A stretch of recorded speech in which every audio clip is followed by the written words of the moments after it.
Ulo ng Pilipinas, Pangulong Rodrigo Roa Duterte.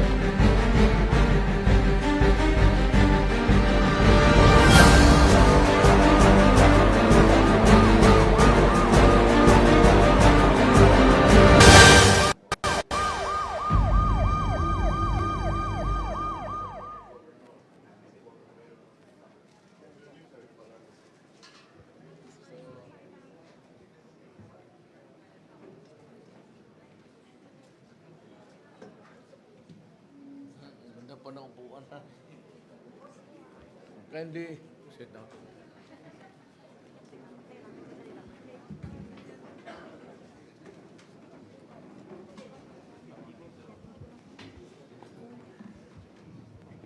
I think we have a program to follow. Is this the one in front of us?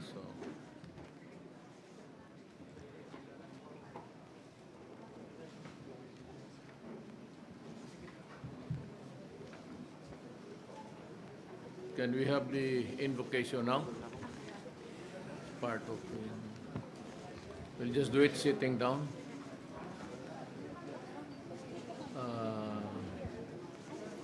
Who's going to do the invocation? For the invocation, this is going to be led by Mr. Joselito M. Castro, the Batangas Provincial Disaster Risk Reduction and Management Officer. Go ahead. Magsitayo po tayong lahat.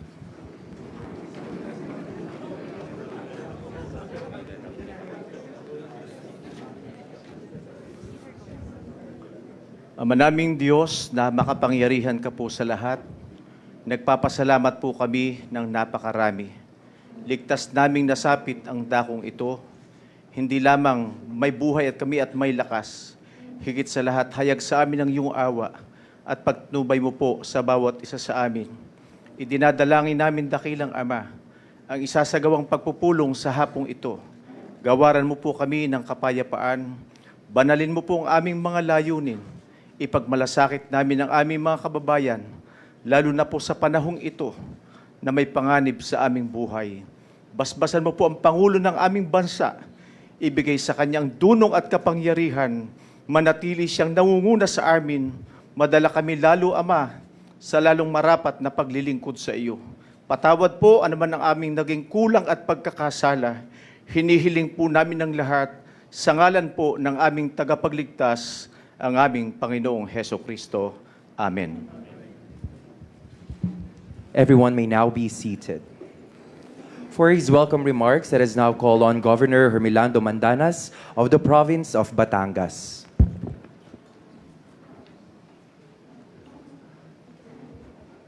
Sa ngalan po ng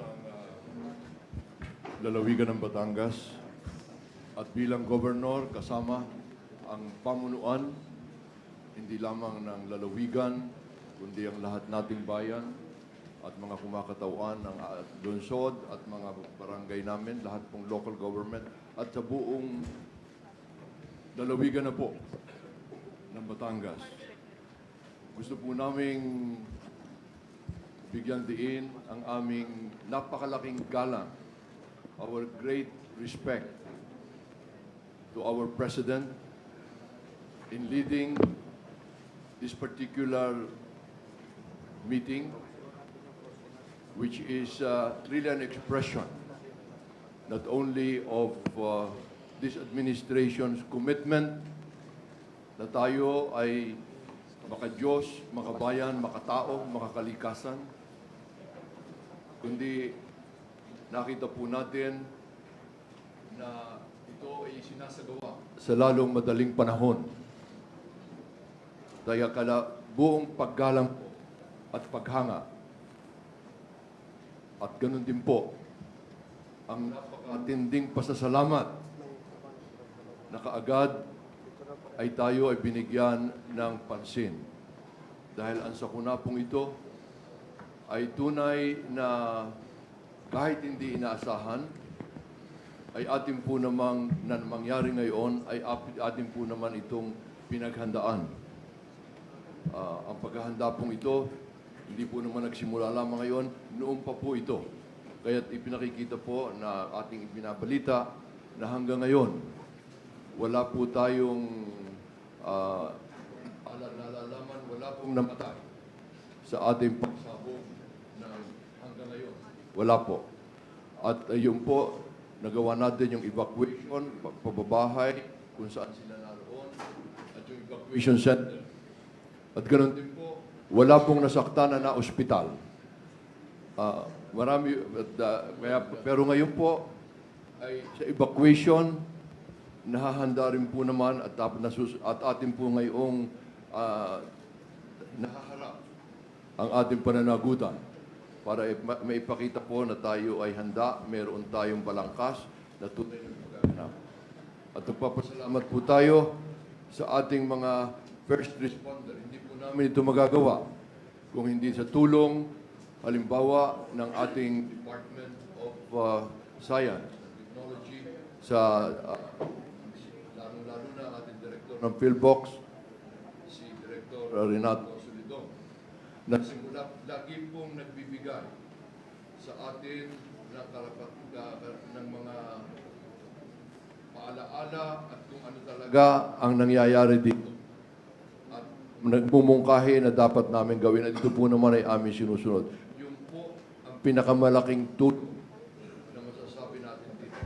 Nabibigyan po kami ng paraan upang mabigyan. Kaya't pasalamat po at ganun din sa mga kaagad na mga national government officials under our really compassionate and committed President Rodrigo Roa Duterte.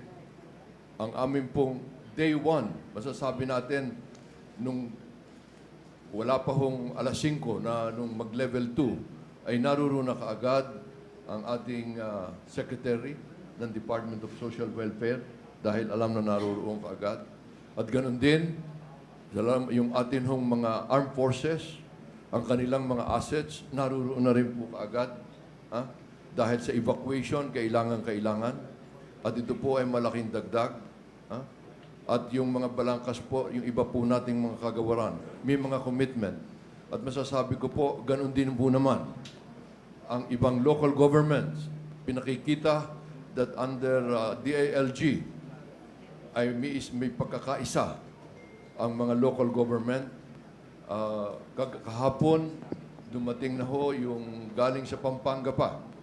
Dahil si Governor Pineda, sila ang mayroong tunay na karanasan sa ganitong pangyayari, ay nagdala ng mahigit na 30 mga engineers at mga may dalawa pang payloader, may 10 dump trucks na katulong sa mga evacuation. At yung iba pong lalawigan, may mga commitment na, nagpapadala po ng mga pagkain.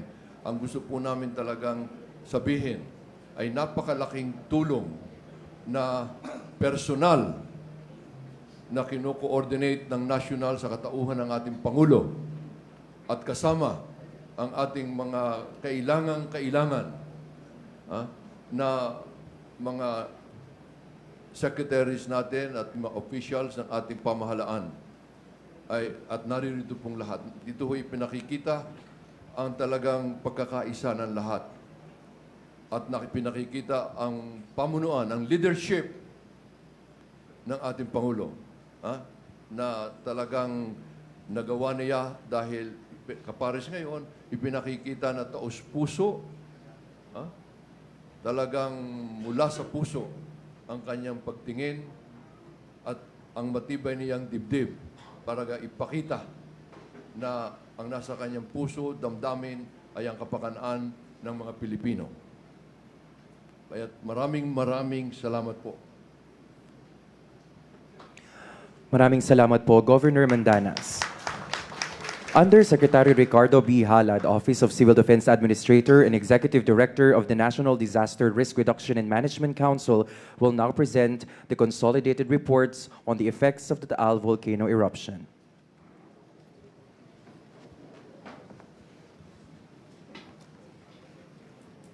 Good afternoon, Mr. President. This briefing aims to provide the President with a quick update on the effects and disaster response conducted in connection with the eruption of Taal volcano last Sunday, January 12. shown is the scope of this presentation. Next slide. On the effects, shown is the snapshot of the effects of the volcanic eruption. Following the eruption, volcanic ashes rained over the north and west area, north and west of the lake. Likewise, asphalts were monitored over Calabarzon, NCR, and even some parts of central and northern Luzon. Because of this, agricultural and housing damage, which are still to be quantified. And likewise, power outages were experienced. Also, we have to evacuate, as of this morning, a total of 8,724 families, composed of 37,116 individuals. This came from Batangas and Cavite province. Because of the risk of the asphalts, CAAP have to cancel 604 inbound and outbound flights to NAIA. And we also suspended work last Monday in all government offices in Regions 3, Calabarzon, and Mimaropa.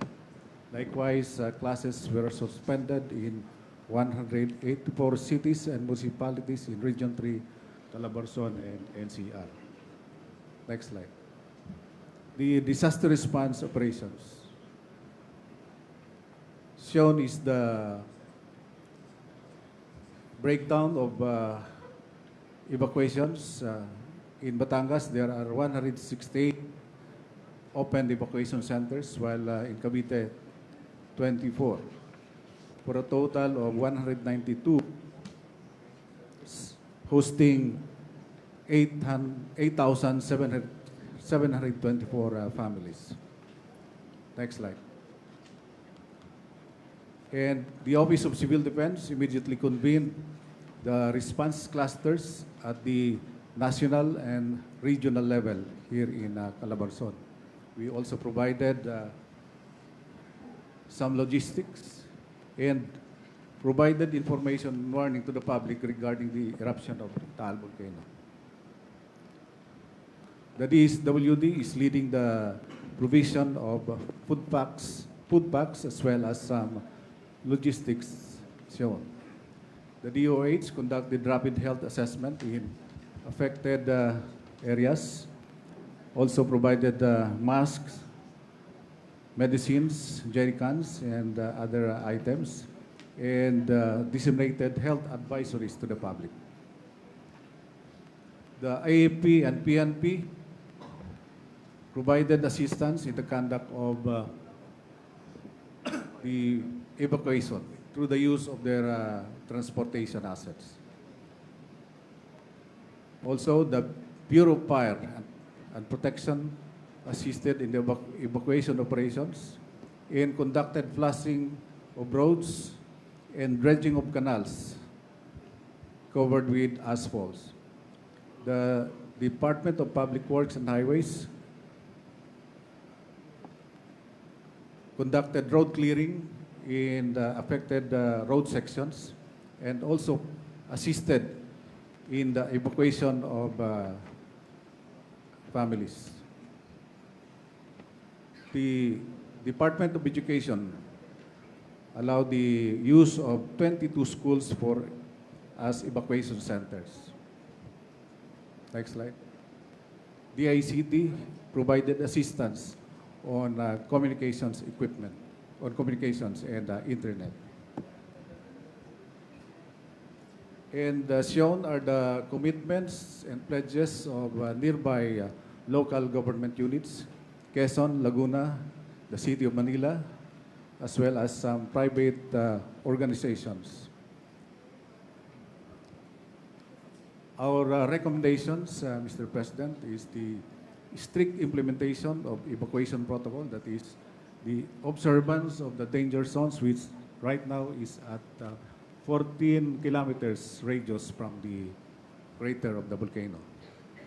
And there should be joint management of evacuation centers by the affected LGUs and host LGUs to be supported by the provincial and national governments. And we have to sustain operations, anticipating that level 4 may last 4 months. And Calabarzon being part of the priority regions in the presidential approved priority regions for additional evacuation centers in 2020. The LGUs in Calabarzon should identify suitable evacuation centers.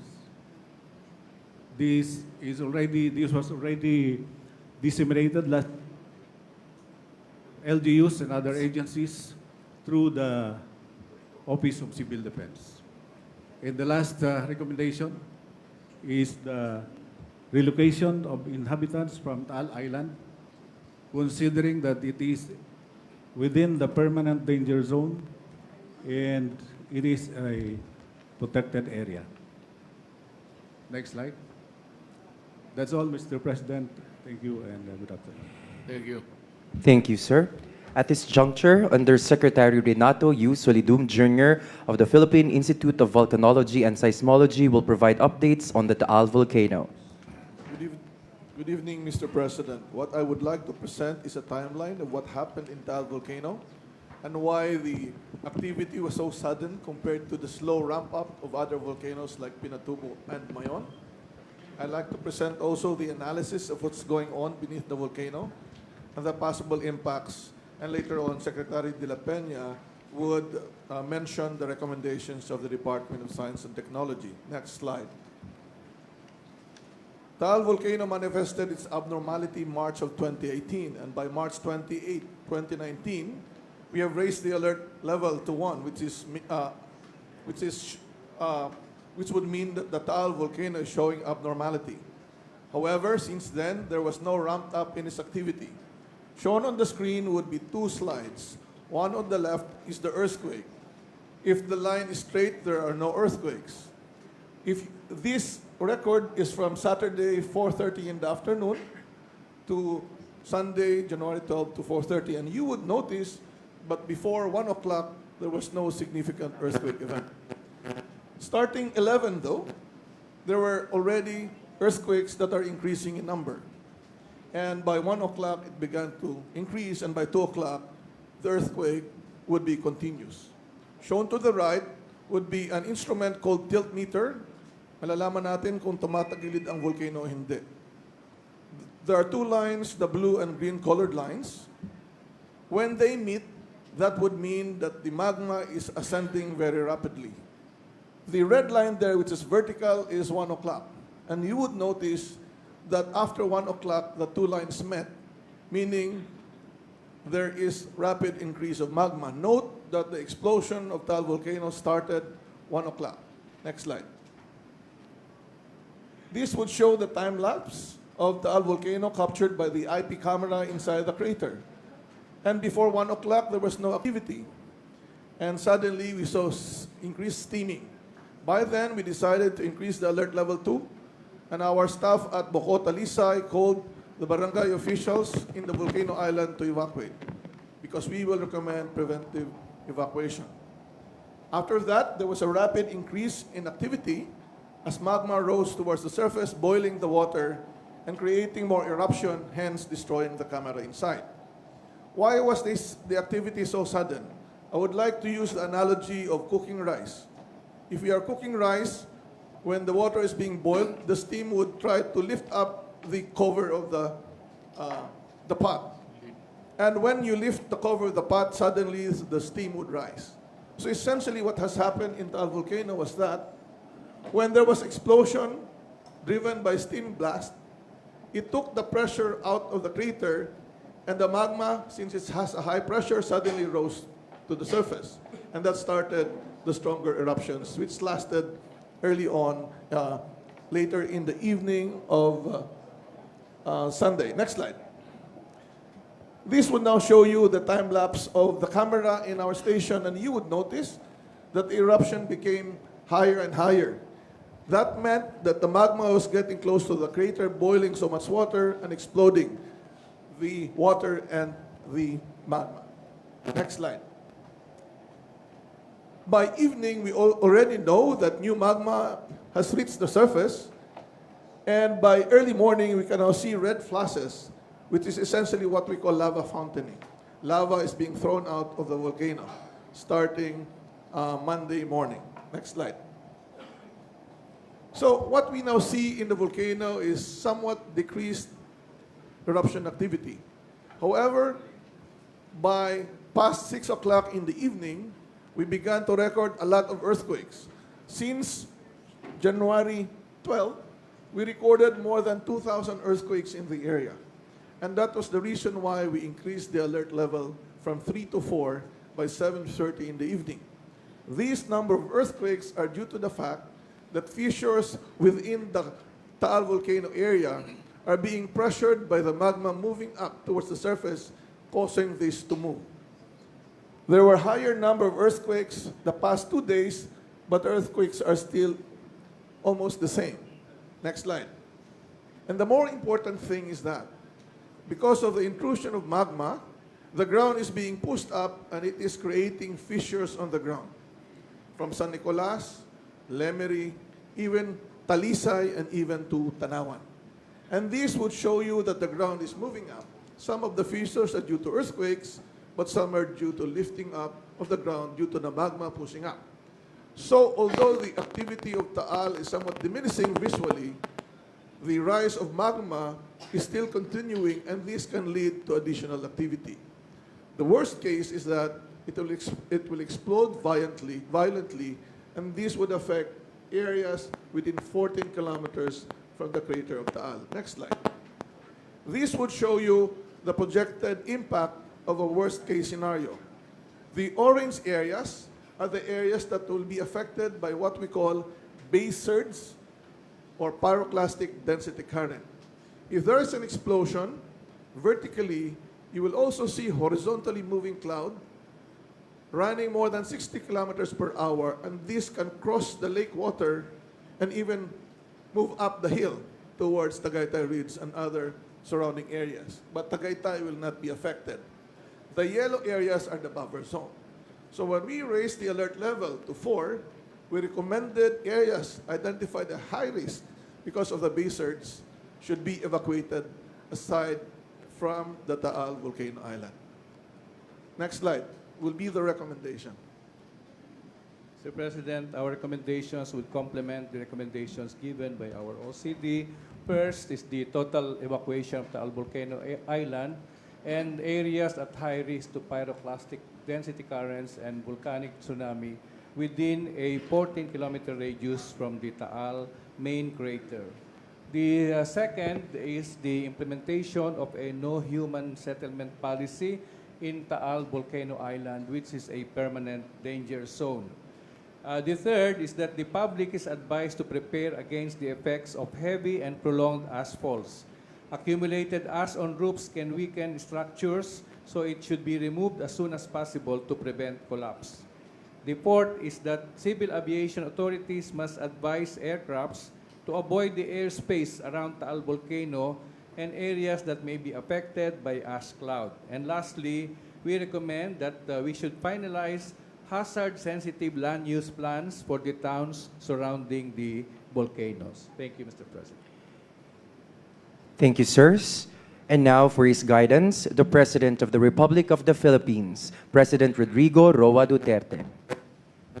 First of all, let me congratulate the local governments for their splendid response to the crisis.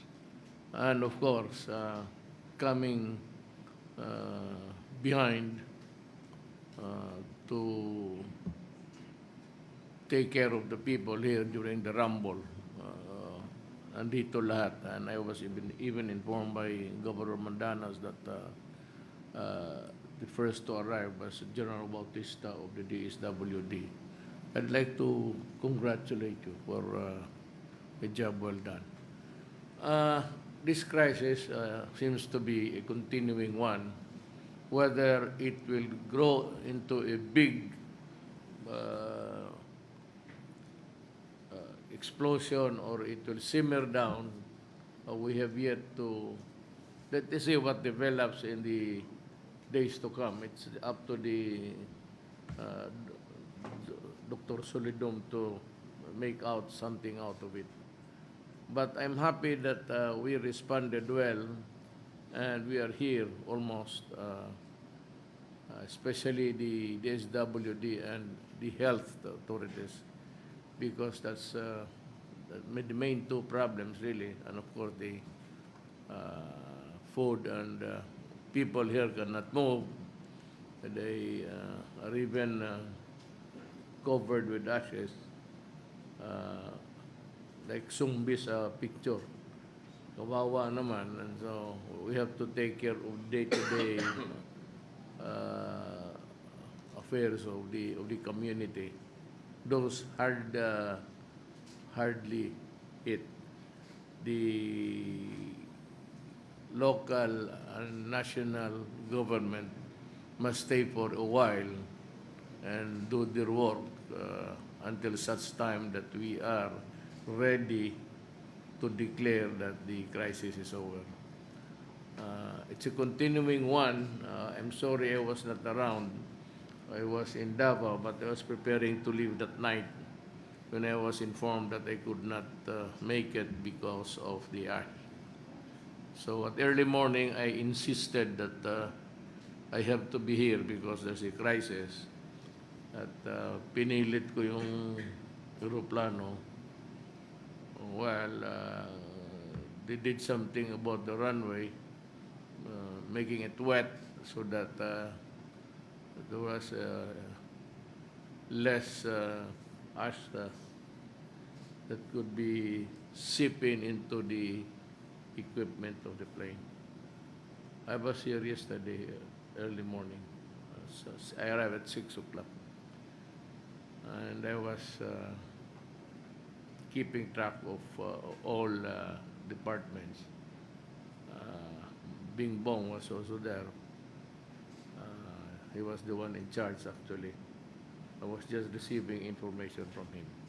From what I've gathered and until now, what I saw when I landed, I am really very pleased, very happy that all agencies are here on hand and trying their best to do their best to help the community.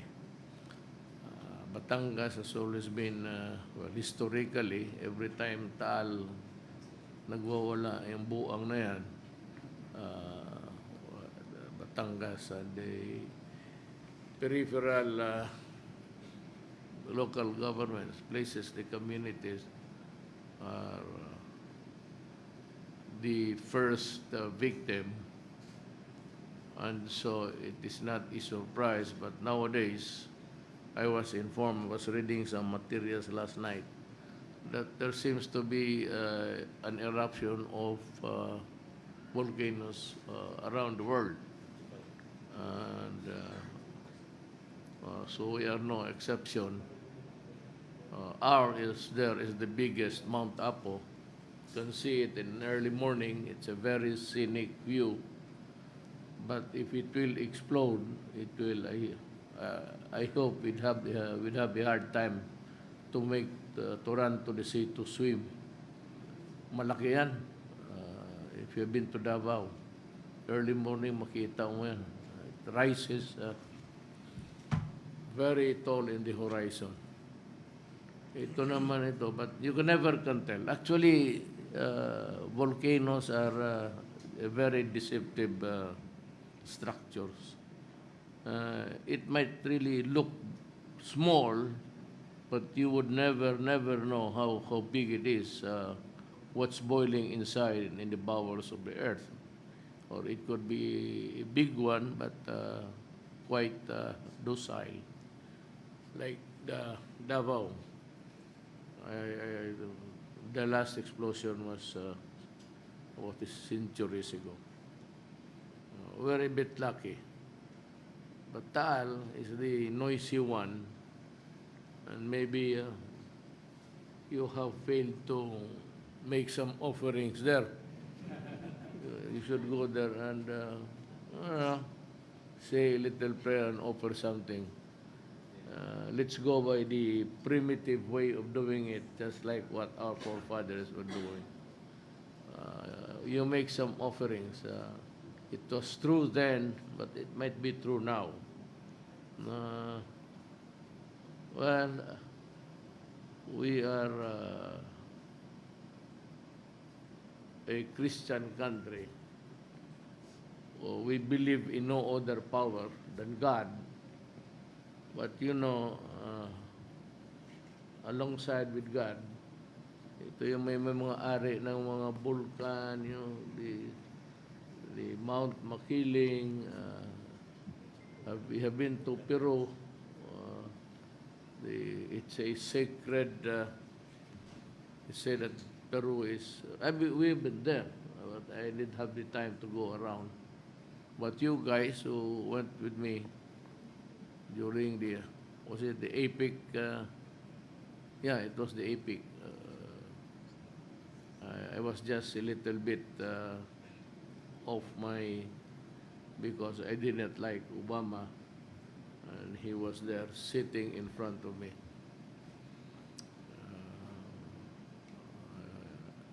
He knew that I didn't like him. Not in so many words. Sinabi ko rin ang gusto kong sabihin. Although it was an expected behavior, but hindi ba natin, I cannot guarantee that I could be a very good participant in a meeting where I do not like the people. Well, anyway, I am very satisfied, I said, with the response of everybody. The fact that no one was killed and that there's nobody really sick. I was reminded, it was given to me by the doctor. I was not using it once or twice. Pero itong bright ko ng mga nurse, hindi naman pala nila inonto. So, karga-karga itong gagon to, no? Putang ito.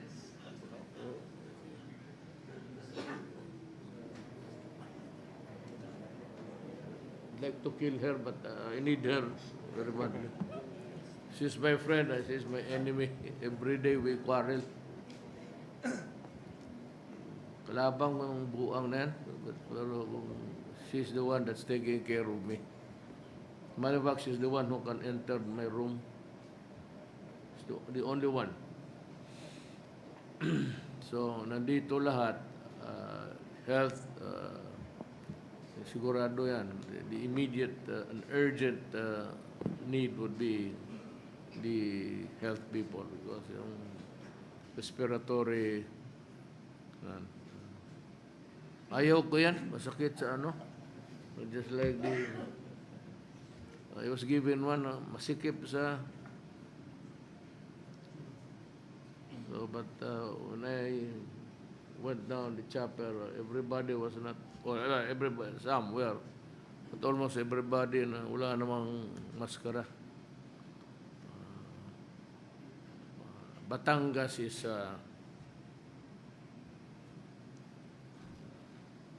I'd like to say something about the Batangueño. Itong mga Batangueño, it's a bit feudal in the sense that they look upon the leaders hindi naman as lords, as drug lords. Pero marami pa rin nagpaiwat ng mga putang ito. Hindi lang. Marami pa dito. You have this obedience and respect for your elders, especially the elected officials. Maganda yan. That's a good sign that we can have a good response from the inhabitants, from the community, whenever it is needed. Just following the recommendations, and they are all approved because I approve it because it is good for the people. This is an issue of public order and security and an issue of health. So those are the main strength functions of government, to come up with measures to protect public interest, public safety, public health. Yan. Then the health people, and sa pagkain naman siguro, General Bautista is ready. I believe that he was the first to be here to answer to the call of duty. And everybody followed. So wala mang problema. I'd like to assure the local officials here that anytime you can always go and talk to the cabinet member. May mga bahay ba na nasira? Marami po at patuloy-tuloy pa rin po, Pangulo, Mayor, na talagang ngayon tuloy pa rin ho. Dahil po nung ashfall, bumigat po ang mga bubong. Kaya yung pong tremor, kapares po ng sinabi ni Director Solidong, tuloy-tuloy pa rin po. Kaya ho, para ho yung tikatik na ulan, na kahit gaanong katigas na bato, ay talaga hong matutunaw yan. Kaya ho, yun ho nangyari. So, ngayon po, pagpunta ko po dito, meron pong mag-asawa, yung babae, at lagi ay kinuna ng blood pressure at na-tense dahil nabalitaan po na yung iniwanan nilang bahay ay bumagsak. Ano po? Ay sabi yun na lang ang kanilang pag-aari at ganon. Kaya po yung ngayon, sabi naman natin, tutulungan po natin. Yes. Yung pong ating mga karsada, delikado po ngayon dahil napakakapal ng ashfall at pag-ulan nga po nito, ito po ay titigas at dudulas. Kaya po, mabuti, nakikipag-usap po naman ako, halimbawa sa ating Secretary of Labor, na meron pong budget para sa pagbibigay ng hanap buhay.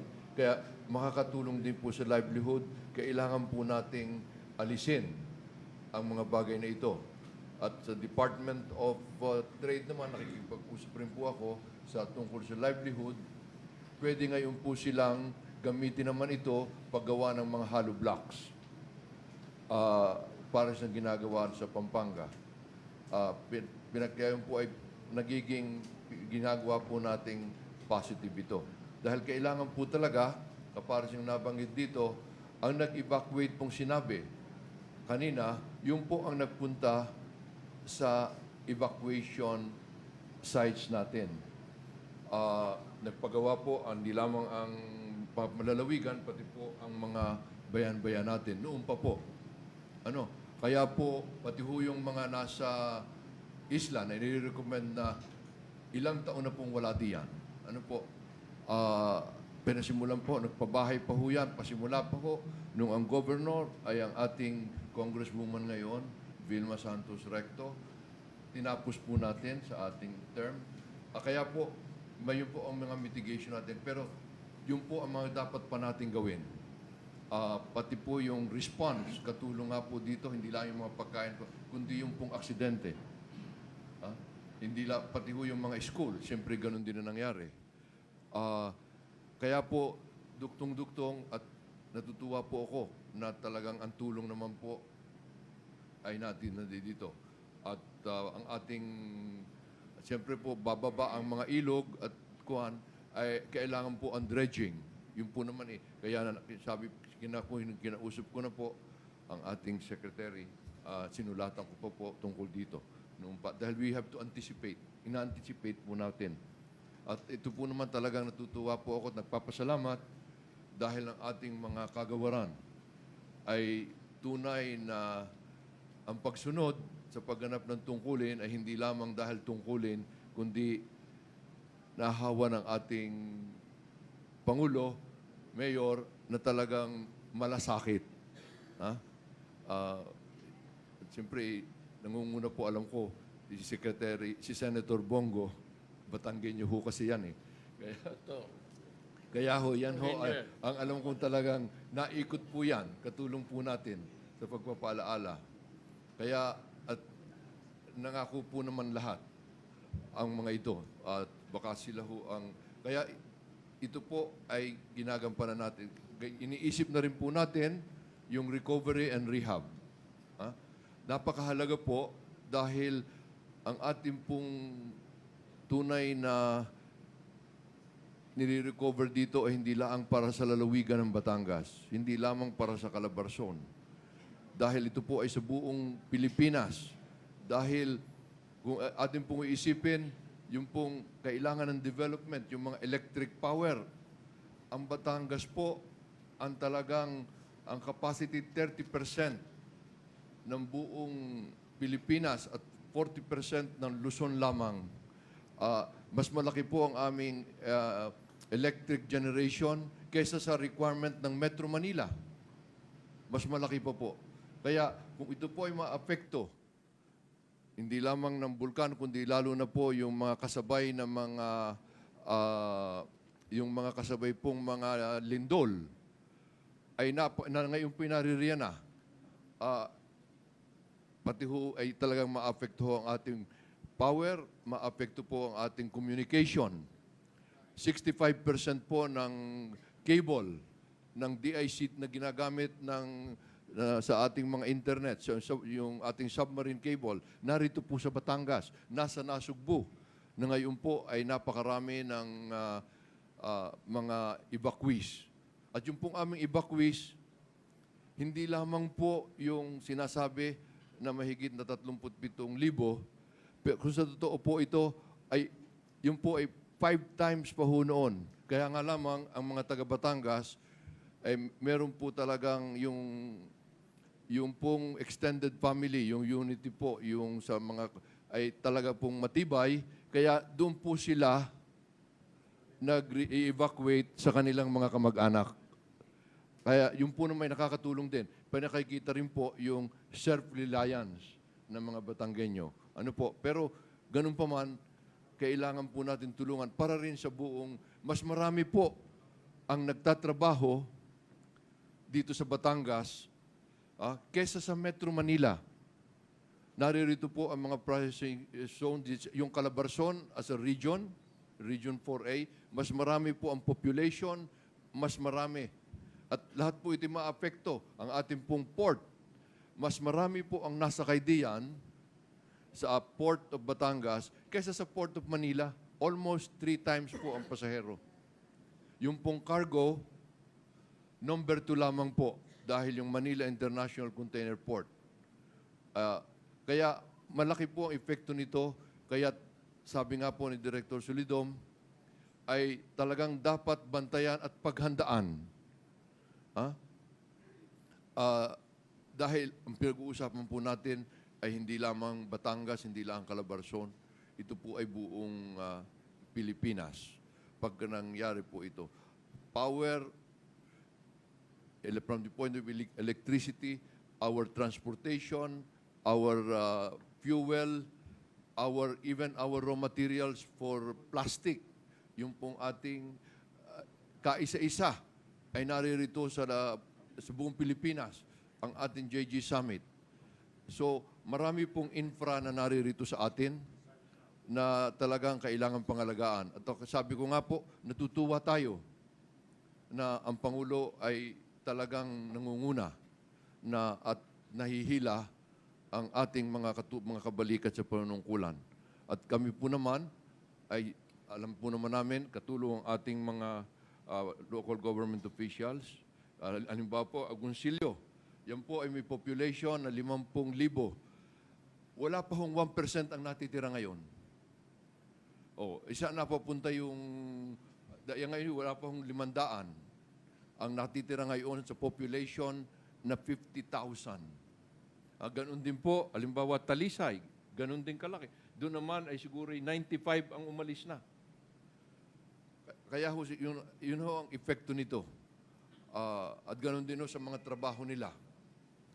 At ganun din po sa pag-aaral. Kaya po, natutuwa rin kami na full support din po ang ating Department of Health.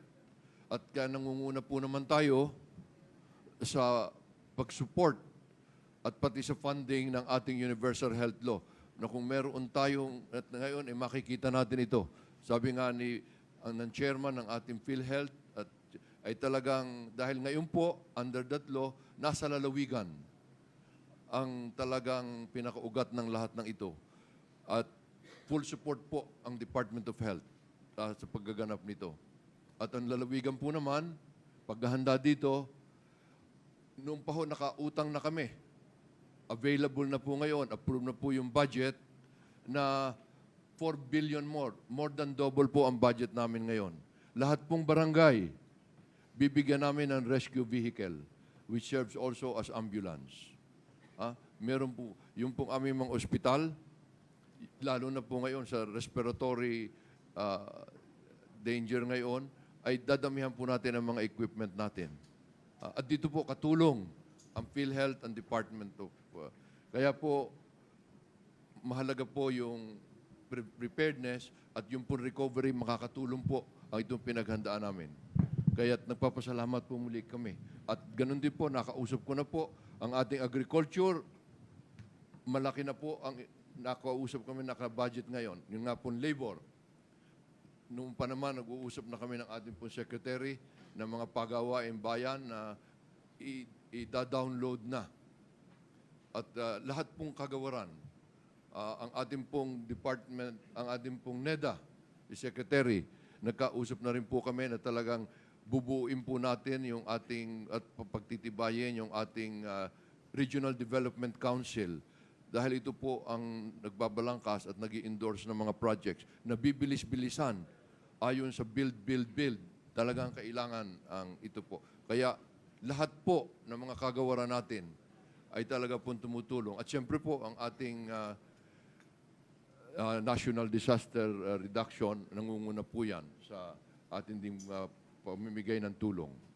Pero mahalagay po yung ating recovery and rehab na ngayon po pinasisimulan natin. Hindi lang po response. Kasama na rin po yung mitigation at yung nga hong recovery ang napakahalaga. Kaya yun po ang ating masasabi tungkol dito at katulong po natin ang lahat. At ang una rin pong tumawag bukod kay Senator Bong ay si Executive Secretary Mijaldea. At maganda po naman ang samahan ng mga local government at sila po ay tumutulong din.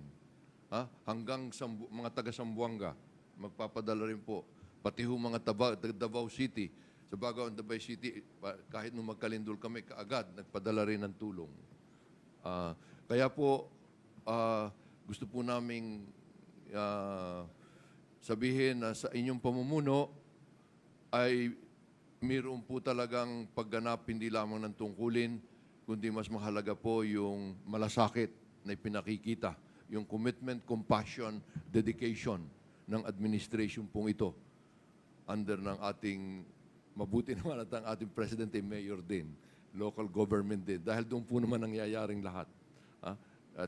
Pero kailangan po talaga ang tulong and leadership of our national. Kaya yun po, pasalamat na po kami. At kami na po ang susubaybay at magpapaganap. Dahil sila po naman, kapara sa inyong nabanggit, ay talagang bukas na bukas. Volunteer ho ang mga yan. Nagbo-volunteer. Hindi po ang mga yan kailangan pang laging volunteer po. Kaya pasalamat po talaga tayo at ang ating mga taong bayan po ay talagang pasalamat. Maraming salamat po. Well, let me respond to the governor by saying that all of us here in the national government, cabinet members and all, the military and the police, we are workers of government and we work for the people. Yan ho ang pinaka that's this yung standard of looking at us. And we are here to help and to be there when you need us. So, pagka ho yung you need to move ashes or earthfills, whatever, Secretary Villar is here, and I'm sure he would have already taken into account all of these things. Si Secretary Doki po, well, he's always he's an expert in crisis, and he has a game plan for Batangas everywhere. It's just a matter of reaching those who are in isolated places. But we will go to them and we will reach them. Nandito naman po si Secretary Anyo, and he is in charge of local government.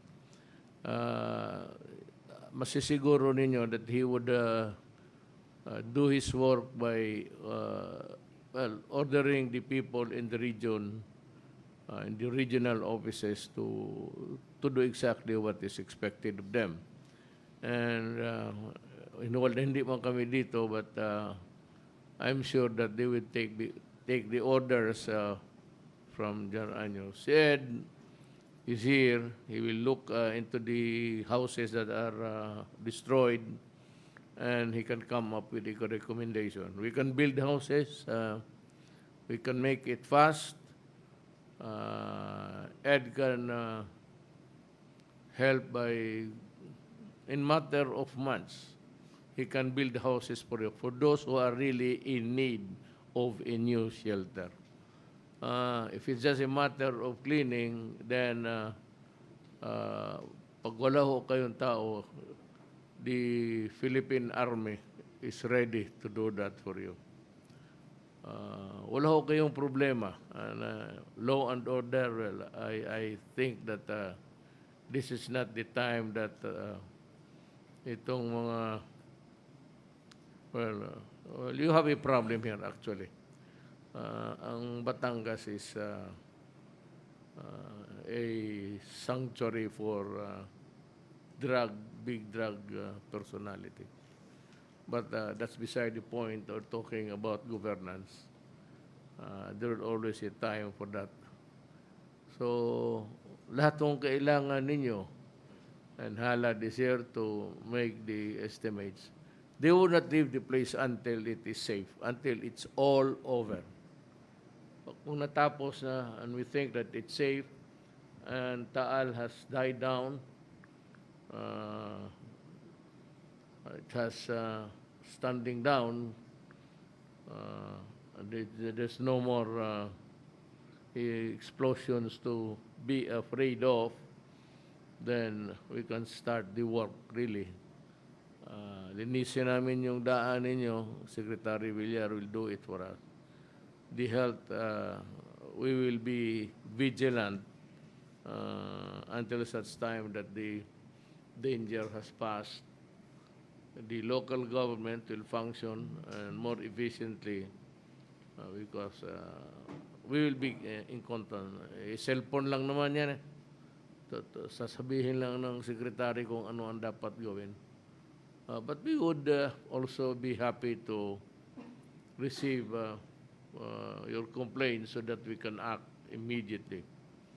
We want to work, I said, because we are workers of government. Do not look us up as... Look, when you address me, when you write me a letter, do not place there Your Excellency. I will throw that letter to the basket. Garbage. You just address me as President or Rodrigo Duterte, period. I hate to... We are not in medieval times. We are no longer... we are not... That thing is a passe. It's only good for the bishops. But the President... I don't think it's an appropriate salutation when you address me. Nakukornihan ako. So when you write me a letter, just simply use my name, Rodrigo Duterte. Excellency is for royalty and hindi tayo, we are a working democratic country and we do not go overboard by addressing your president such a title. I thought I said it when I was there in the early days that to tell everybody to skip the word. No? Si Ayala sulat sa akin, Your Excellency. Gusto ko sabihin na hindi ito Spain. We are not in Spain. You do not address, doon lang yan sa King of Spain. Just address me as an ordinary citizen. That's what I am. I stay there. I have about a year and so many months, then I go. I'd like to solve the problem. By the way, come to think of it, one is that we must, before I go, we must be able to build evacuation centers. So, kung may there's enough money in DGA sa calamity, we will get especially itong provinces that are facing the Pacific Ocean. They are the windows of the Philippines in terms of typhoons and calamities. Whenever there's a boiling or a hot body of lagoons in the oceans there, they will generate enough heat to absorb so much water in the atmosphere when we have a typhoon. So, unahin ninyo, Ed, yung you build a very strong evacuation center. Wag naman yung as strong as the Titanic and then saying that even God cannot sink the ship because God will really destroy your evacuation center. Sabihin mo lang na it really strong that can withstand the I'll give you the measure of the strength that can withstand the intensity. Place it at the intensity nung yung pinaka malakas noon? Marami yung patay. 220 miles. Yeah. Oh. We observed 250 kilometer per hour wind and 7.2 magnitude. Yun sa namin observe natin sa Philippines.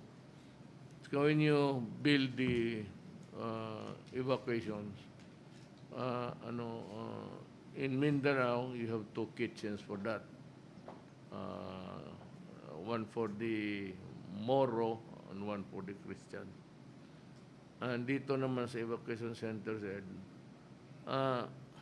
just come to think of it. Yung papag-usapan na lang rin natin, since we are at it, when you build comfort rooms, yung maliliit lang, and separate yan. It's going to be like something, 10 rooms for the women and 10 rooms for the children, but separate. At saka malayo at the other end. Yung mas lalaki, yung pinakamalakas na higip ng typhoon, doon yan sila. Yung babae, siguro mo lang. And when you build it, the room, a small room for the toilet. Then this next room is for shower. Do not place the shower and toilet in the same. You'll be wasting something like the human kinetic movement Kasi kung pag may naligo, hindi magamit. Tapos maligo ka, may tumae, mabaho na. Then you feel uncomfortable. So, yung mga ano mo, yung mga, baski sa babae, yung toilet talagang iba yung ligo. Small cubicles, may typhoon bakit lagyan mo ng, then yung, the toilet. Ganon ang gawin mo para, and for everything that we do now, i-separate mo talaga. Yung pangpilang pati pangpo, ibaling yung ligo. Kasi yan ang nahalata. Sa dormitoryo, gano'n Dormitoryo kami nito, malayo yung ano namin. Maganda yung dormitoryo namin. Malayo sa... Ang problema naman itong mga putang ina, hindi nagagamit ng... Binibigyan kami ng toilet paper Pero yung iba, pagkatapos diretso doon sa shower, maghugas. Hindi naman nalilinis sila. Not all the shit goes to the drain immediately. And when you may naiwan, ganun-ganunin mo pa sa paa mo.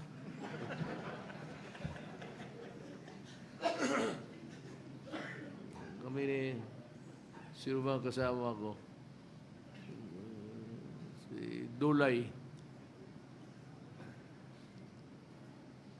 Yung kailangan matapos yung make it simultaneous, yung evacuation center. Unahin mo lang Samar, Leyte, Isabela, takot man ang typhoon sa doon sa mga Ilocano. Ukinam. You already have a model for yung evacuation center. In fact, we already constructed several, di ba, Rick? Agawan tayo, we have one in Tubigaraw, one in Iloilo. So meron tayong model na all we have to do is... The one that's, you said that can withstand the... Yes, sir. That's now the standard Standard, sir. evacuation center. That was approved by the cabinet Yes. last year. I hope that you can finish it before my term ends. I do not want anybody dito sa inyo, especially the cabinet, do not start on projects which you cannot finish beyond my term. I want projects that can only that are doable and can be finished during my term. That's the reason. That's the reason I did not accept the offer of Congress to start a project dyan sa EDSA. Said, that was asked by Tugadi and the rest during the early days of my term. At sabi ninyo, kasi makurap, there's one lady senator was very noisy. Everything that she observes, yung nauna sa utak niya is corruption. So, sabi ko, kung gano'n ang utak ninyo, wag na lang. And so, they renewed it just recently. I said, what? What can I accomplish in 2 years? What? So that I would leave the office with so many projects in EDSA unfinished. At sabihin pa ng mga tao, kita mo si Duterte umalis yung projects niya, nagkalat, dinala yung pera kaya hindi natapos. So, when I was mayor, I really saw to it that all projects must be finished during my term. So, wag na kayong do not dream of any yung malalaking ano na hindi matapos. Kasi hindi ko approve yan. Ayaw ko mag-iwan na project na hindi tapos. And also yung, well, this is different because this is not about typhoons. Ito nung, pero just food for thought for everybody. Nung dinoble ko kasi ng sweldo, pati yung mga madre, pati na sila. Itong mga teachers, galit. You know, if you compare the number of soldiers and policemen doon sa number of mga teachers, there are millions. Na ito, look at your soldiers, your policemen. Pag may pumutok na bulkan, sila yung punta kayo doon. Pag may landslide, so, sige, kutkutin ninyo yan doon. 24 oras walang pahinga. Pag may flood, sila yung pupunta, yung Navy. They work overtime. Pag may gulo, kanila. So when they go out of the station, they go out of the camp, tayong mga civilian, may batting average is about going home safely, about 80. Itong mga to, paglabas ng kampo yan to patrol the mountains, there's no guarantee that on the low averages, they are on the low side of making it back home alive. Yan ang ano ko. Kasi itong mga police, pati army, military, ginagawa nating utility. No, before coming here, I was at the wharf to send off the 2 ships. Kasi nung nakakarga doon? Army. The Marines. Bakit yung Army wala ba? Wala ba? Marines lang. Yung Marines. And they will be there to carry the bags, to carry the babies, to carry the... Yan ang trabaho.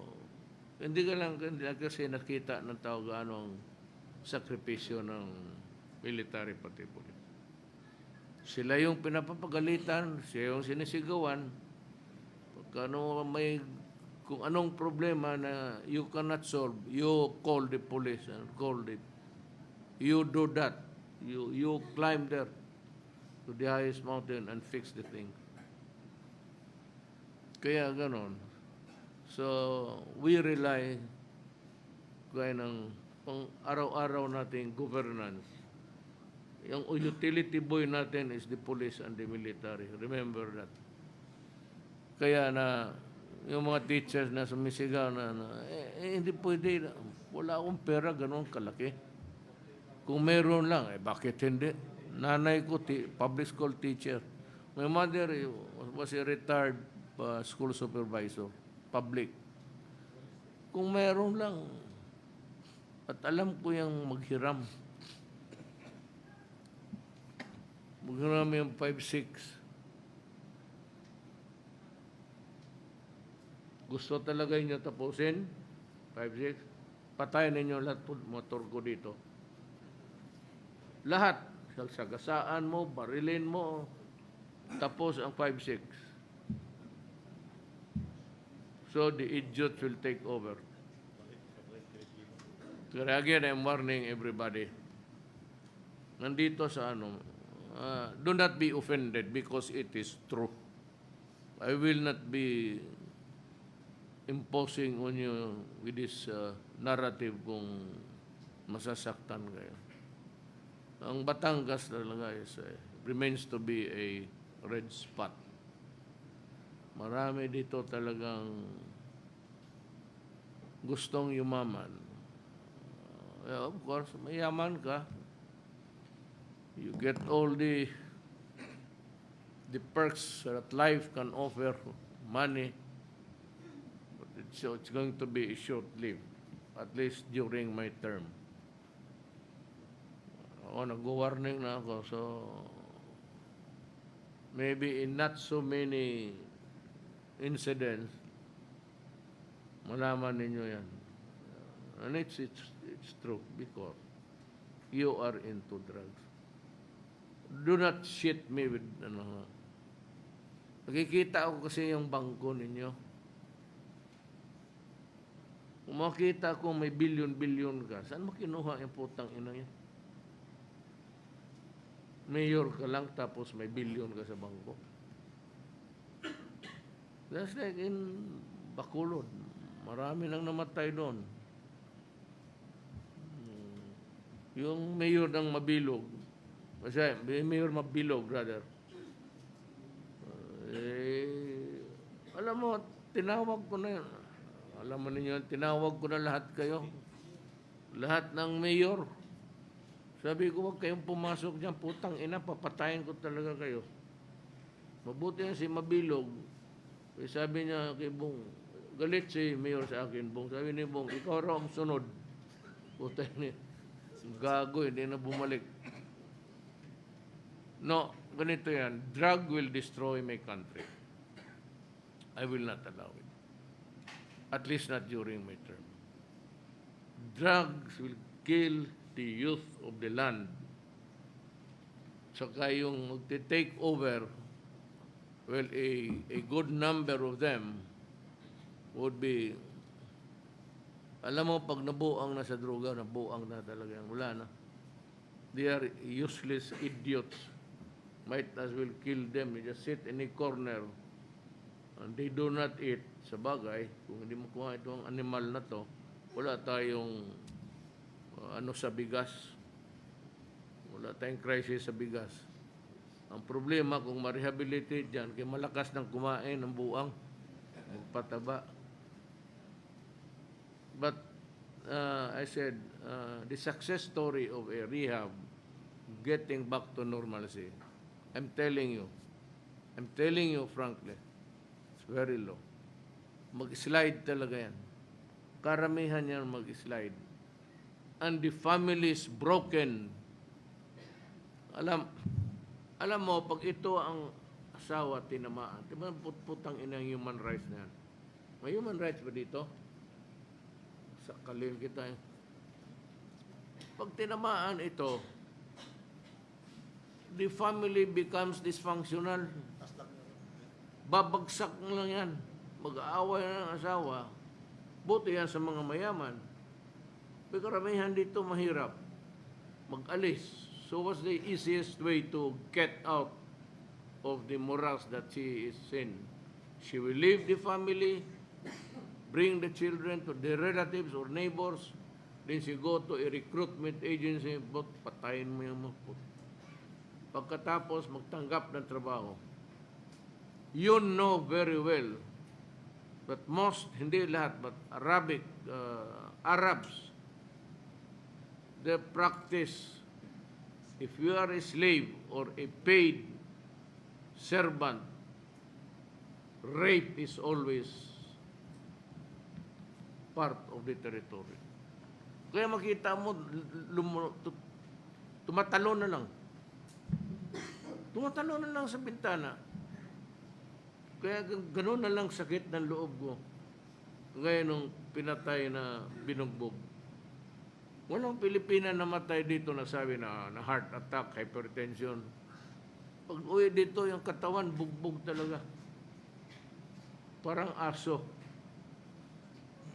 Parang aso na pinakahampat. The only way, hindi ko naman mapigilan. The only way really is to improve this country. And I cannot improve this standing of our economy if marami akong kalaban itong mga droga, ang NPA, and we cannot,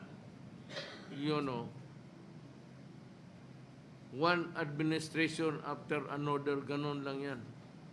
If you cannot kill all of these NPAs, and kill all of these drug lords, mahirapan tayong we are like a plane in the runway, nasa runway lang.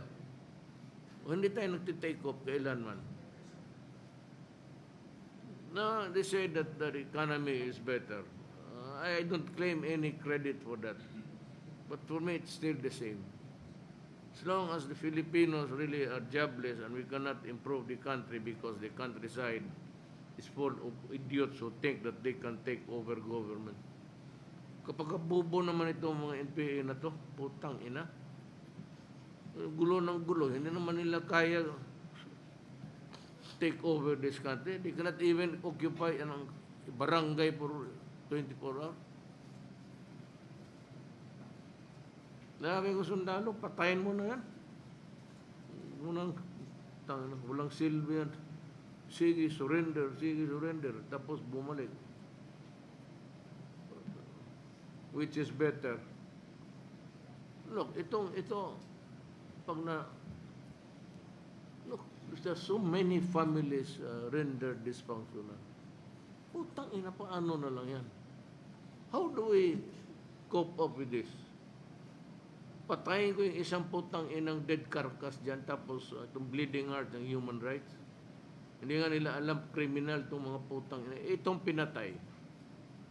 Itong rape. You know, let me go that you are here. Yung DSWD. You have to come up with the program dito sa the police and yung rape ng mga bata, especially Quezon. There's a serial rape is there. Almost every day makikita mo may rape na pinatay.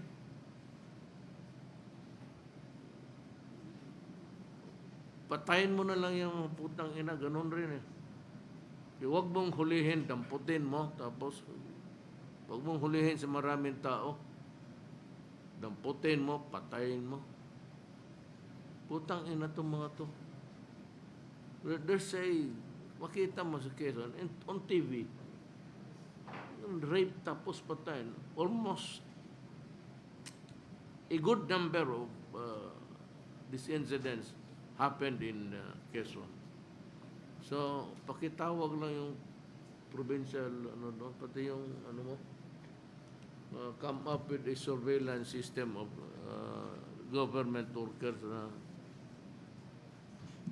just, they have to go around.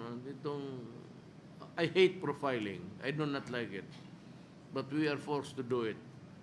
Malaman itong mga walang ginagawang pasel-pasel tapos mag-rape.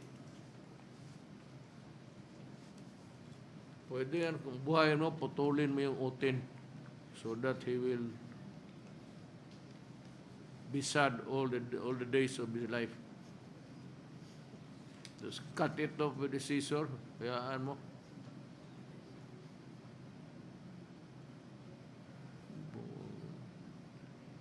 That's one. I have so many problems to.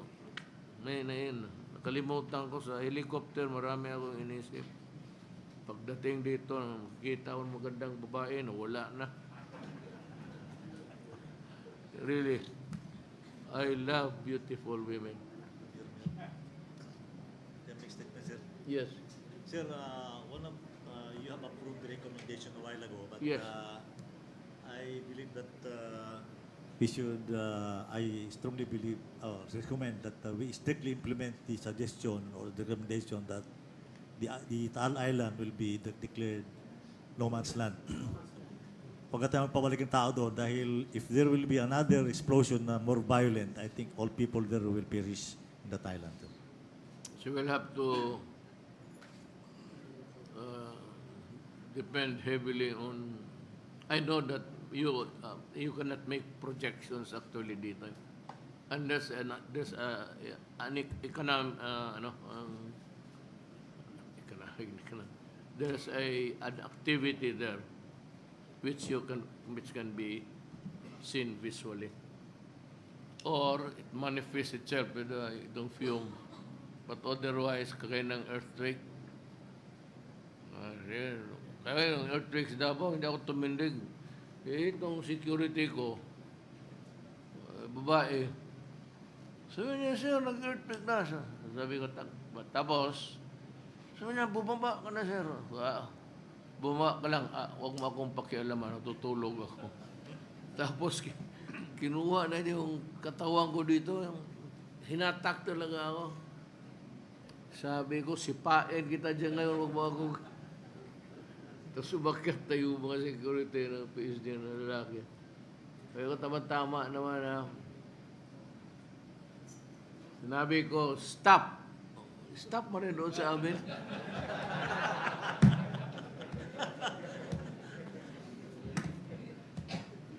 What a way to go. No, if it's just possible that we have enough people really who have the power to say, just stop. Pero putang ina itong mga droga. I'll make it, I'll say it again for the end time. Itong mga droga, stop. Hindi ako si Kibuloy, ha? Putang ina. Papatayin ko talaga. Totoo yan. Hindi ako magtago. I will not hide my hatred and contempt. Kasi para sa akin, pag ginagano, para kang hindi ka lalaki. Hindi ka tao. Yung ganang tingin ko sa mga drug lords, putang ina, para kang aso sa akin. Totoo lang. That is how in my paradigm, in my dimension, yung mga kriminal na pinapaghirapan yung kapwa-tao nila. Ako na mayor ako. I've been mayor for 21 years. Ako na isa sa mga... Nung na mayor ako, sinabi ko na umalis kayo. Sino yung ayaw umalis, mamamatay kayo dito. Yung umalis, sabihin mo, kung wala kang pamasahe, bigyan kita. Gusto mo maglipad, mamili ka. Cebu Pacific, PAL. Bigyan kita ticket. Yan ang katumbas ng buhay mo. Ayaw mo? Sige. Kaya yung bulkan ang hindi ko kaya. Hindi mo may mapuntahan doon si putang ina si pain mo. Luko-luko ka. Bigyan mo na naman kami problema. Well, we've been talking a lot here, nonsense. Government guys are here. Si budget. Yan, pakinggan mo. Kaya may pera yan. Mr. President, good evening to all. Just for purposes of assuring our local government units, dahil nga dito, pagka ganitong klaseng sitwasyon, ang iisipin mo kaagad, saan natin kukunin yung panustos dito sa pangangailangan ng mga taong bayan. Based on our estimate, ang income po ng buong lalawigan ng Batangas, kasama ang lungsod ng Batangas, Lipa, Tanawan, at lahat ng mga bayan, meron po kayong mahigit kumulang 1.1 billion pesos. No? Distributed as follows. For Batangas, ang estimated po ninyo na 5%, ito yung dating tawagin natin calamity fund. Ngayon, Local Disaster Risk Reduction and Management Fund. Meron pa kayong 248,978. Ang Batangas may 173,982. Lipas, 125,457. Tanawan as 109,917 or a total of 409,357. Lahat naman ng mga bayan po, base sa kanilang estimated income din for this year, meron din po silang mga sari-sariling local disaster and risk reduction management fund. Ang sabi ko nga kanina, we just want to assure you that you have funds that you can utilize. At the moment that the activity of Taal is ongoing, you just follow the guidelines in the utilization. Ito po kasi ang pamantayan din namin sa TBM na bago po pumasok ang national government, ay kailangan may pakita natin na ginamit nyo na nga yung pera nyo, talagang kukulangin.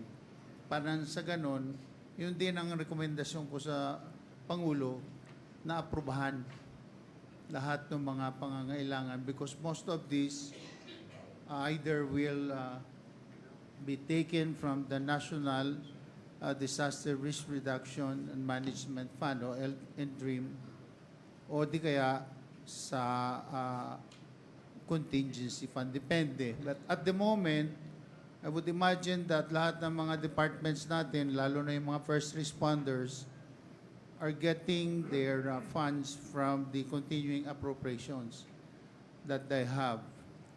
But anyhow, we are assured that the government has more than enough funds. I say more than enough because we're still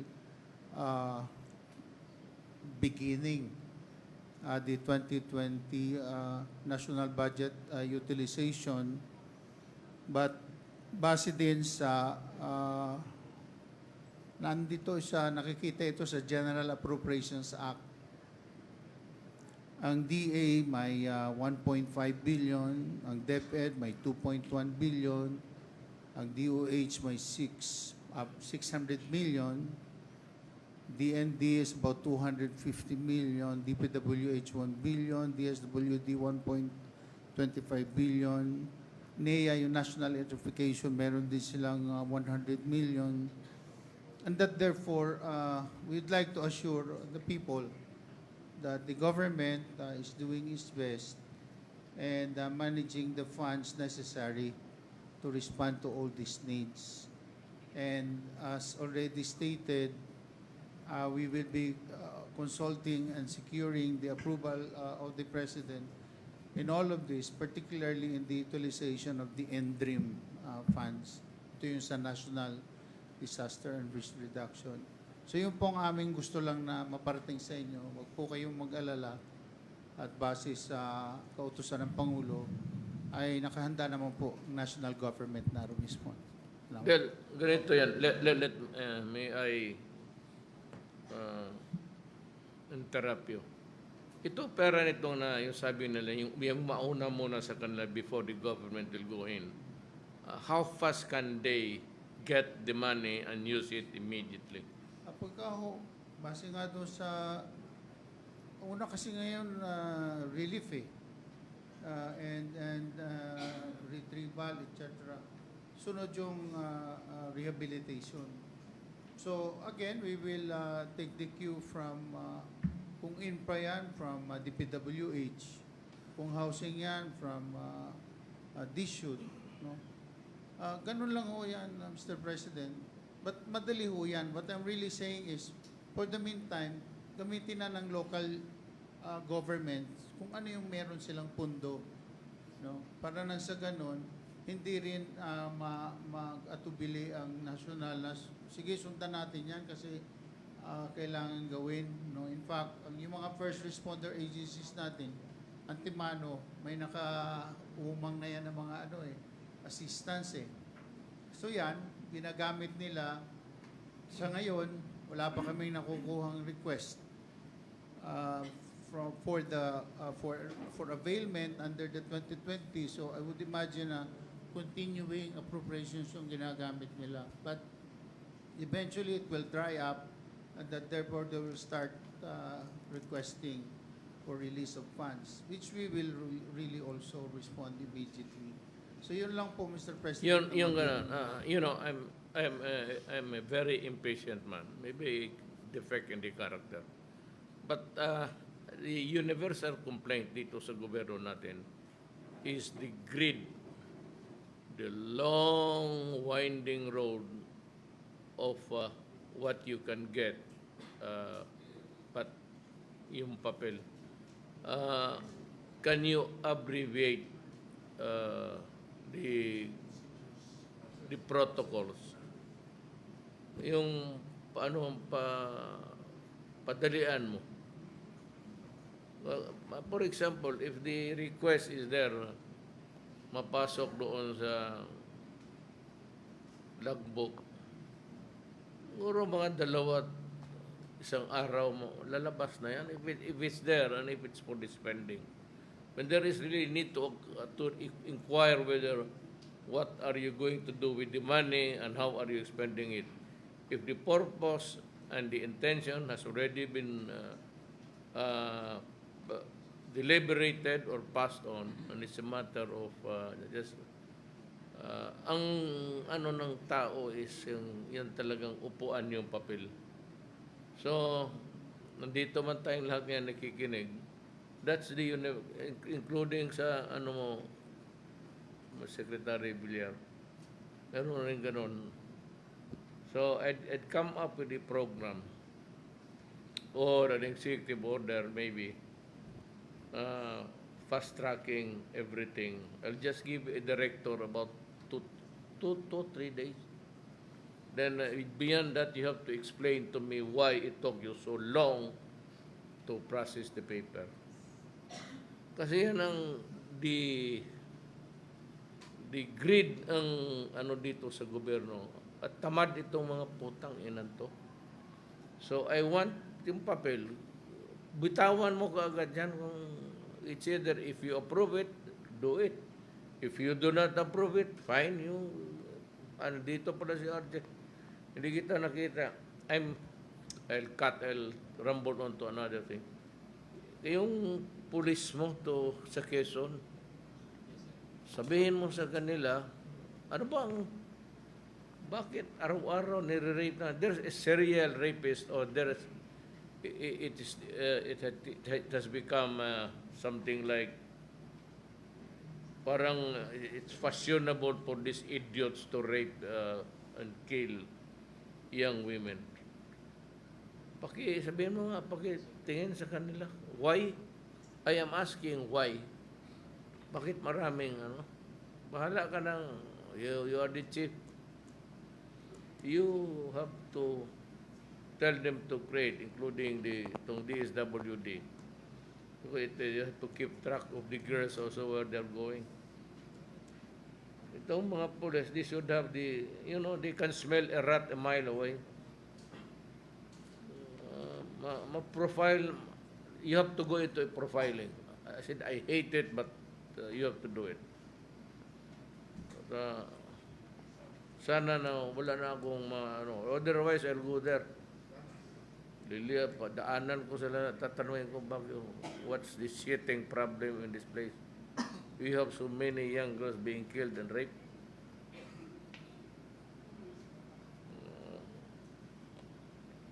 Otherwise, I'll be forced to call upon the army to participate, go overt in civilian clothes and help. Marami ng patay. It has become intolerable, the number. Hindi na, it's not comfortable to me anymore. So we have to do something about it. Itunahin ninyo ang Quezon. Putang ina, may serial rapist dyan.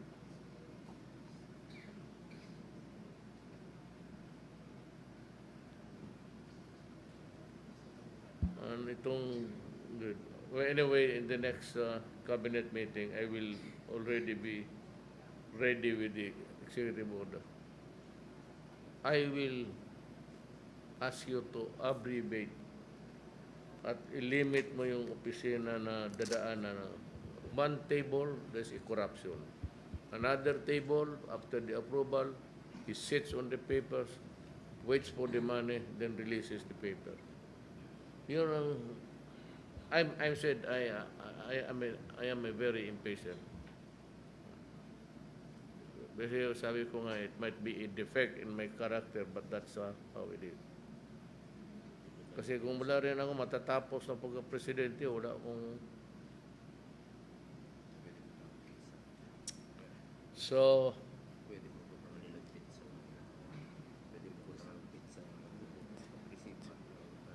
I will require every department, all of you, cabinet members, ask the bureaus to have a logbook the time that the application is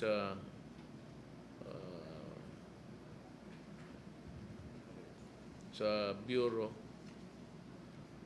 and they have the paper. Ganito kasi yan eh. Sabihin mo sa kanila, you write all the things that you need for a particular transaction or paper or document in your office. Ilista mo doon sa logbook when it was submitted.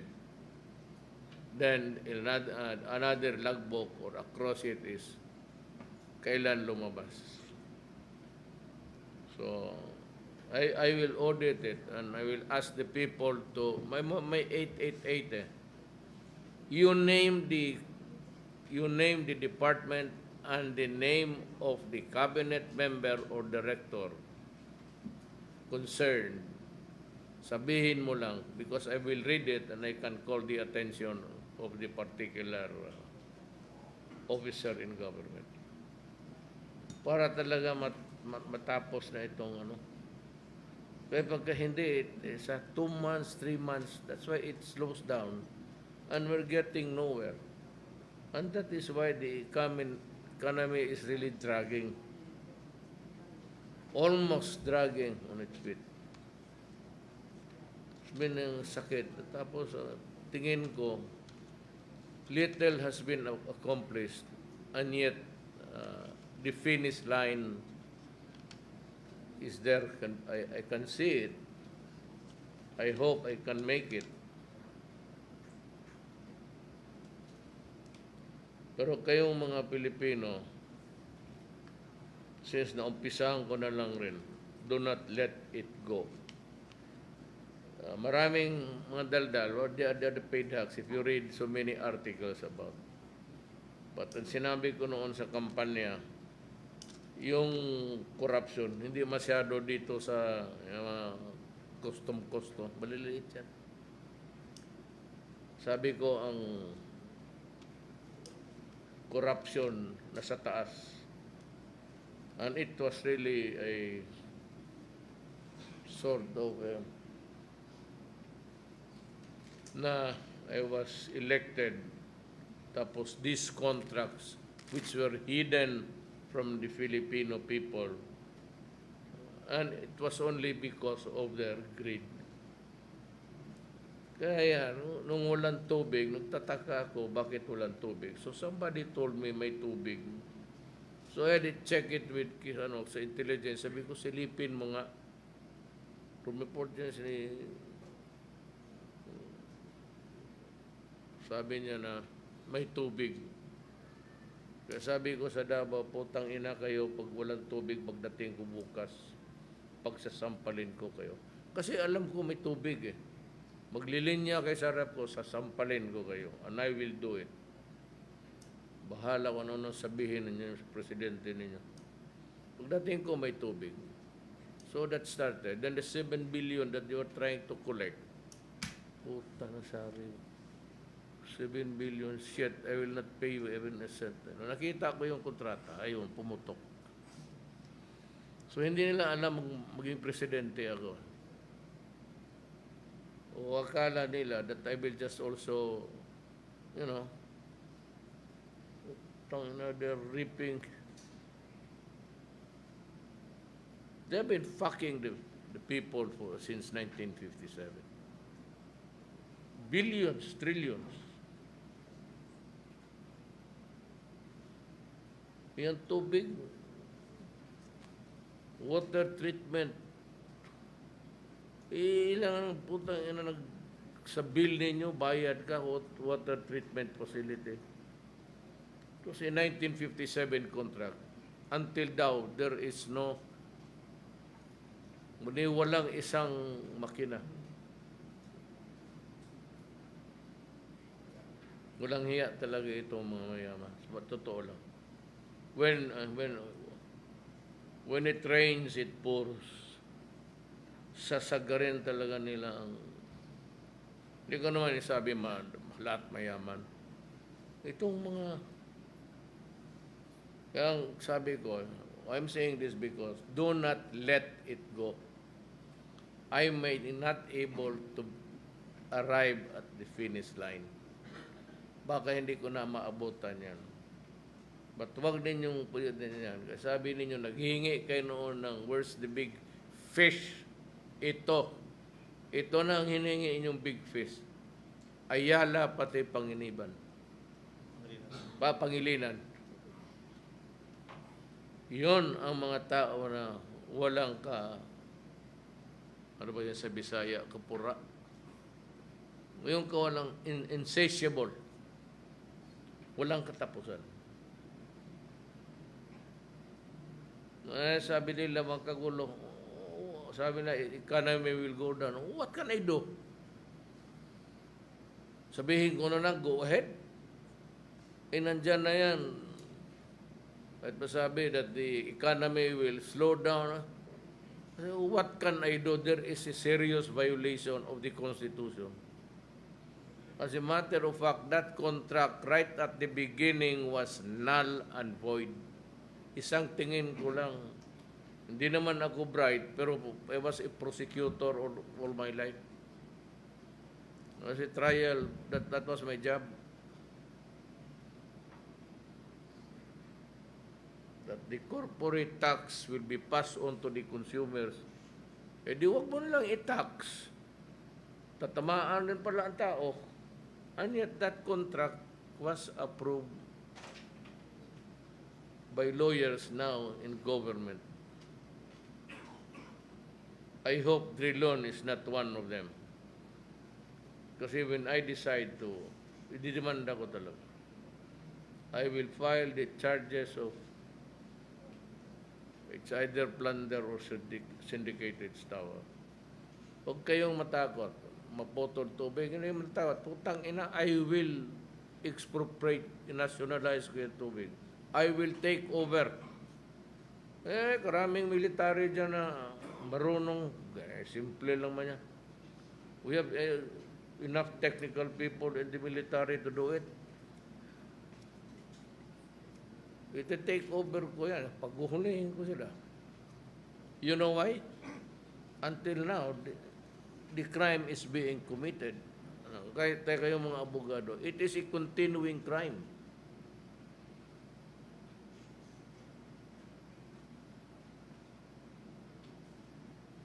Mga walang hiya itong mga putang. Kung sabi nila, galit ako. Talagang galit ako. Sabi ko nga tayo, mga politiko tayo, magka-diferensya tayo sa ibang bagay, okay lang pwede pa natin pag-usapan. But never kung ang kung bayan na ang no deal tayo dyan. No deal tayo. Kung ibang diferensya lang, walang. Pero ito yung hinahanap ng all these years since how many presidents. They've been looking for the biggest corrupt, biggest fish. Ito. Kaya sabi ko, kayong mga Pilipino, if I do not make it to the finish line, do not forget this case. Ito yung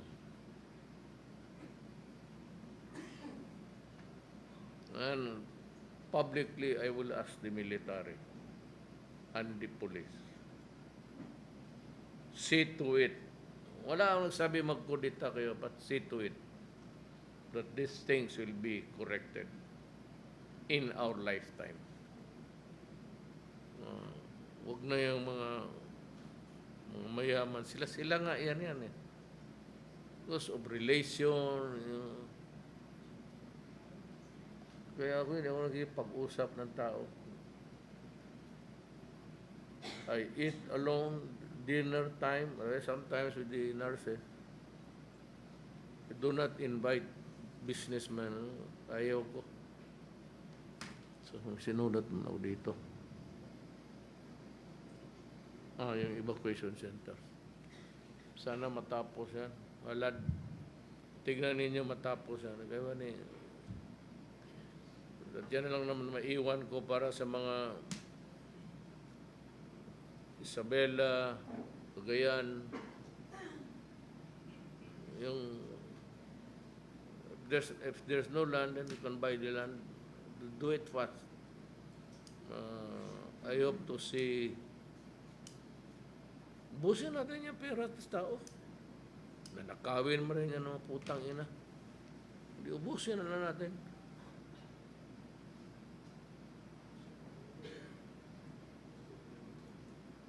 So, sorry for the nadadala lang ako sa kaya nga sa hirap-hirap natin, may mga magdanakaw pa na puta, kailangan natin ng pera. Kita dito, water treatment, 1957 hanggang ngayon wala. So, naawa ako kay Roy. Roy Simato is a very dedicated military. So, kilala ko yan. Ito sila. Ito, dumaan. Ed. Ito. Kayong dalawa, nag-task force Davao ba, no? Archies from Davao. I know all of you. Malad. Kaya pulo military kasi mas madali kausap ng military.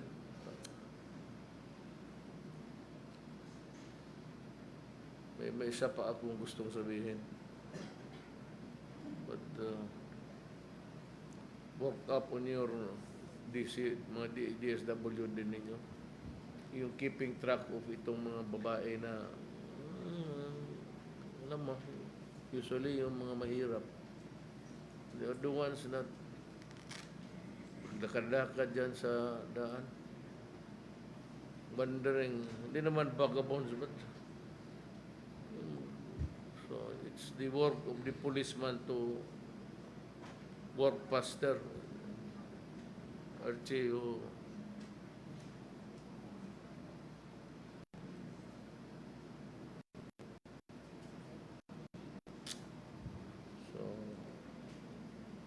wala, text na itong katabi ko, mga heart ko, may puso na. God damn it, Lorenzana. Are you at it still? Magpunta pa ako doon sa, mag-distribute ako ng tulong. I don't know where. Maraming salamat po. Maraming salamat po, mahal na Pangulo. This ends the situational briefing on the effects of the Taal volcano eruption. Muli mga kababayan, ang Pangulo ng Pilipinas, Pangulong Rodrigo Roa Duterte.